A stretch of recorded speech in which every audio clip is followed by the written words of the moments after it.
ଆମେ ଉଠିକି ଦାନ୍ତ ଘଷୁଛି। ତାପରେ ଦାନ୍ତ ଘଷା ସରିଲା ପରେ ଆମେ କିଛି ନୂଆ କରିବା ପାଇଁ ଚାହିଁବା। ତାପରେ ମୁଁ ଏବେ ଯିବି ଖାଇବା ପାଇଁ। ତାପରେ ଦେଖନ୍ତୁ ପିଠାକୁ ଆମର କ୍ଷୀର ଏବେ ମୁଁ ଖାଇବି। ତାପରେ ମୁଁ ବାହାରି ପଡ଼ିଲି ଆଜି ଗୋଟେ ମାଛ ମାରା ହେବ ଗୋଟେ ଜାଗାରେ, ସେଥିପାଇଁ ମୁଁ ବାହାରି ପଡ଼ିଛି ଏବେ ମାଛ ମାରିବା ପାଇଁ। ଦେଖନ୍ତୁ ମଶୁରି ଆଉ ବାଲ୍ଟି ଏବେ ଆମେ ଧରିକି ଯିବା।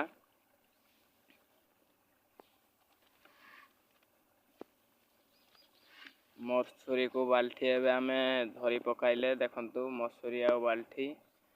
ତାପରେ ଆମେ ବାହାରି ପଡ଼ିଲୁ, ମୋ ଭାଇମାନଙ୍କ ସହିତ ମୁଁ ବାହାରି ପଡ଼ିଲି ମାଛ ମାରିବା ପାଇଁ। ଆଉ ଦେଖନ୍ତୁ ଏଇ ପୋଖରୀରୁ ଆମେ ମାଛ ମାରିବୁ।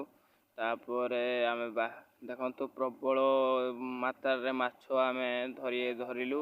ଆଉ ବାହି ସାରିଲା ପରେ ଦେଖନ୍ତୁ କେତେ ମାଛ ମୋ ଭାଇମାନେ ସବୁ ଲାଗିଛନ୍ତି ମାଛ ଧରିବାରେ। ଆଉ ପ୍ରବଳ ମାତ୍ରାରେ ମାଛ ଆମେ ଧରିଲୁ। ଆଉ ଦେଖନ୍ତୁ ଏଠି କେତେ କେରାଣ୍ଡି, ଦେଖନ୍ତୁ ପ୍ରବଳ ମାତ୍ରାରେ ମାନେ ମାଛ ଅଛନ୍ତି, ଦେଖନ୍ତୁ ପ୍ରବଳ। ଆଉ ଏବେ ମୁଁ ବାହାରି ପଡ଼ିଲି ଆମ ସାଙ୍ଗମାନଙ୍କ ସହିତ, ମୋ ଭାଇମାନଙ୍କ ସହିତ ଘରକୁ। ଦେଖନ୍ତୁ ଏବେ ଆମେ ବାହାରି ପଡ଼ିଲୁ ବିଲ ହୁଡ଼ା ଦେଇକି ଘରକୁ ବାହାରି ପଡ଼ିଲୁ। ଏଠି ଆମେ ମାଛ ବାଛିଲୁ ଆଉ ଭାଗ କଲୁ ବି ମଧ୍ୟ। ଦେଖନ୍ତୁ ମୋ ଭାଇ ବହୁତ ଖୁସି ଅଛନ୍ତି। ଆଉ ଇଏ ଦେଖ ମାଛ ଏତିକି ଆମେ ଧରିଲୁ। ତାପରେ ପିଲାମାନେ ଖରା ଯୋଗୁଁ ବହୁତ ଏନ୍ଜୟ କଲେ ପାଣି ଭିତରେ। ଆଉ ଦେଖନ୍ତୁ ପ୍ରବଳ ମାତ୍ରାରେ ଆଜି ଖୁସି ଅଛନ୍ତି ପିଲା ମାଛ ଧରିକି। ତାପରେ ବାହାରି ପଡ଼ିଲୁ ଆମେ ଆମ ଘରକୁ। ଆଉ ଘରକୁ ଯିବୁ। ତାପରେ ମାଛ ଭଜା ହେବ, ଭାତ ଖାଇବୁ।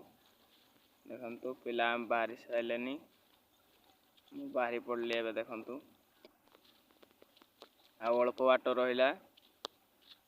ତାପରେ ପହଞ୍ଚିଗଲି ମୁଁ ଆମ ଘରେ। ଦେଖନ୍ତୁ ତାପରେ ମୋ ମା ଭାତ ବାଢ଼ିବା ପାଇଁ ଗଲା। ଭାତ ବାଢ଼ି ସାରିଲା ପରେ ମୁଁ ଭାତ ଖାଇଲି, ଡାଲି ଛତୁ ହେଇଥିଲା। ତାପରେ ମୁଁ ଟିକେ ଆସିଲି ରେଷ୍ଟ ନେବା ପାଇଁ ଫ୍ୟାନ୍ ତଳେ, ଯେହେତୁ ବହୁତ ଗରମ ହେଉଥିଲା ବାହାରେ। ଗରମରେ ଆସିଥିଲୁ ଆମେ ସବୁ, ତାପରେ ଟିକେ ରେଷ୍ଟ ନେଲି। ତାପରେ ଉଠି ସାରିଲା ପରେ ଦେଖିଲି ଆମର ତାୱାରେ ମାଛ ବସିଛି ଆଉ ମାଛ ଭଜା ସରିଛି। ତାପରେ ମୁଁ ଯେତେବେଳେ ବାହାରକୁ ଗଲି ଦେଖିବା ପାଇଁ, ବାହାରେ ପ୍ରବଳ ମାତ୍ରାରେ ବର୍ଷା ହେଉଥିଲା ଆଉ ମେଘୁଆ ପାଗ ମଧ୍ୟ କରିଥିଲା।